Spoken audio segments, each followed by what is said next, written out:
Well, good evening, everybody. I'm Naomi Steer and I'm the National Director of Australia for UNHCR. And I know you've already been very well welcomed by our staff, and I'd like to thank you for your patience. Though I have to say, on that plane from Melbourne, just like 20 minutes ago, we thought we were going to be much later. So in that typical UNHCR can-do style, we're all flapping our arms very quickly, very hard, and we got here happily, pretty much on time. And I'm very pleased about that because tonight we have a great opportunity to listen to not only Janet Lim, who I'm going to introduce in a few moments, but also some of the very senior UNHCR staff globally who between them, I don't want to count up how many years of experience you have, but certainly it's quite extensive and expansive. I should just say, in doing that in the front row here, it's kind of the line-up. A bit in awe. Thomas Albrecht, who's our regional representative based in Canberra, and Thomas is responsible for dealing with the government across all policy and issues, and that's not only in Australia, it's in Papua New Guinea and South Pacific, and I think it's 16 countries all in all that you cover there.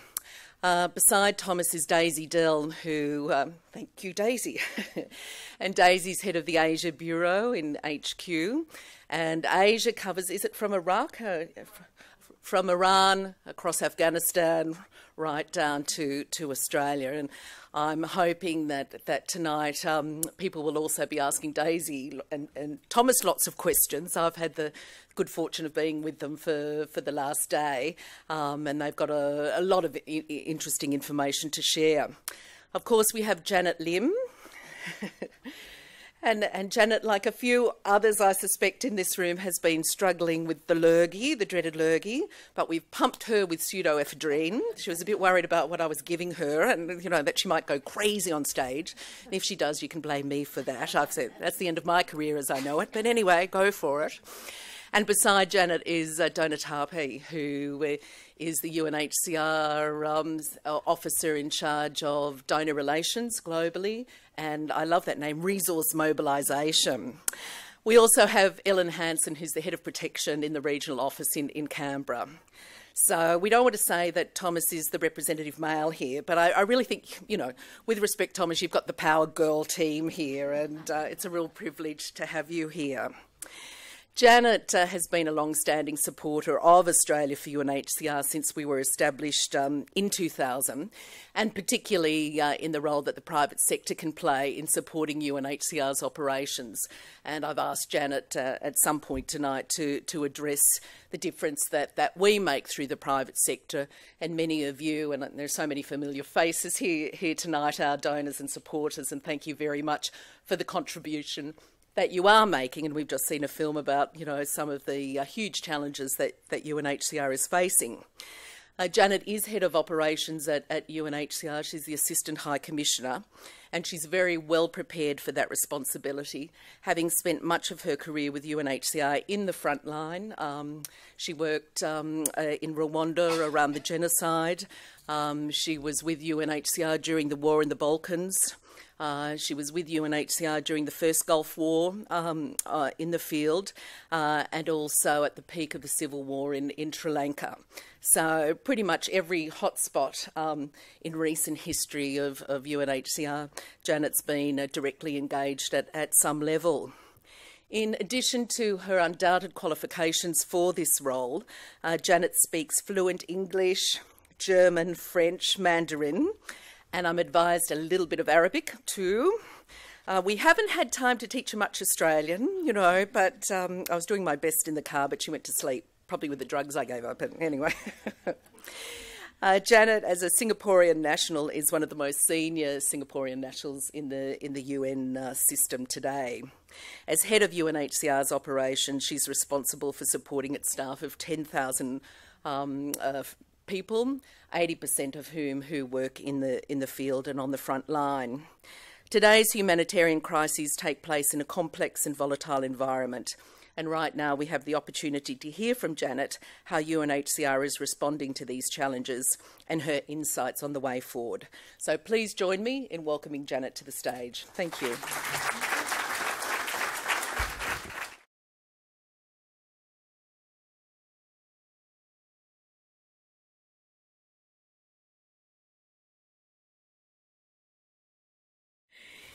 Good evening, ladies and gentlemen. And I understand that in tonight's audience, many of you are already supporters of UNHCR and have, in fact, been supporting us with contributions. So I want to start, first of all, by expressing our deep appreciation to all of you. I think, as you have seen in the video, what we have in today's world is a period where we have very, very dramatic trends in forced displacement. And, your role, your contribution is more important than ever. I thought it would be useful, and you must be wondering, how did we spend your money and all the support that you give us. And I thought it would be very useful just to bring you a little bit closer, to the major crisis that we face in the world today. As you have seen, the number that we're confronting with today is extremely dramatic, more than 51 million, the highest on record since the Second World War. And it's not only just that, these numbers are huge, but also that there are these crises that happen all at the same time. And they happen in also very, very dramatic circumstances. I mean, you all are very familiar with, of course, the Syria situation. If you think about it, just 3 years ago, Syria was just, the conflict started in just some parts of the country, and today is metamorphosed into such a large-scale internationalized conflict. The conditions inside the country, where the conflict is raging, have really worsened. I mean, the last 3 years, it has, every time we hear one bad story, we thought this must be the limit. And the next day, you get an even worse stories. I think we're all very, very shocked by what we have seen in terms of people coming out from Syria. They come in a very, very shocking state, depleted physically, emotionally, and financially. And I think what most people are not aware, you see the refugees coming, but what we all cannot appreciate as well, I think, is that many of them have been on the run for more than a year, moving from village to village before they finally, cross the border to find safety.